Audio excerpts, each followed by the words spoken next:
L'histoire d'Alfa Romeo remonte en 1910 à Milan et à l'origine l'entreprise ne s'appelait pas Alfa Romeo, elle s'appelait ALFA, Anonima Lombarda Fabrica Automobili. Dès le départ l'ADN est clair, performance, compétition et mécanique avancée. En 1915, l'industriel Nicola Romeo prend le contrôle de l'entreprise, son nom est de ce fait ajouté et par la suite Alfa Romeo est né. Très tôt, la marque s'impose en compétition. Dans les années 1920 et 1930, Alfa domine les circuits européens et des pilotes comme Tadzio Nuvolari et un jeune Enzo Ferrari courent pour Alfa. Avant de fonder Ferrari, Enzo Ferrari dirige même l'écurie de compétition Alfa Romeo. En 1950 et 1951, Alfa Romeo remporte les deux premiers championnats du monde de Formule 1 avec Giuseppe Farina puis Juan Miguel Fangio. Alfa n'est pas une marque secondaire, elle fait partie des fondations de la F1 moderne. Après-guerre, la marque change de dimension. Elle passera d'un constructeur élitiste à un constructeur plus accessible, tout en conservant un positionnement sportif. Des modèles comme la Giulia dans les années 1960 imposent une berline rapide, élégante, techniquement avancée. Mais l'histoire d'Alfa Romeo est aussi marquée par l'instabilité industrielle. Dans les années 1980, la marque traverse une crise financière profonde. En 1986, elle est rachetée par le groupe Fiat.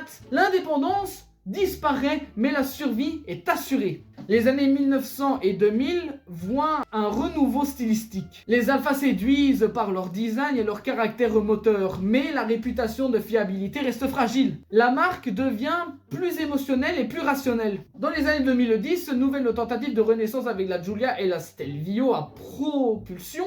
Retour à une architecture sportive, moteur performant, ambition de rivaliser avec les marques allemandes. Les bases techniques sont solides, mais le volume reste limité. Aujourd'hui, Alfa Romeo fait partie du groupe Stellantis. Malheureusement, l'enjeu est clair, persévérer l'ADN sportif, tout en survivant à l'électrification massive et aux contraintes réglementaires européennes. En conclusion, Alfa Romeo est une marque fondée sur la compétition, la passion mécanique et l'innovation. Son histoire est brillante sur les circuits, instable industriellement et toujours en quête d'équilibre entre identité et rentabilité.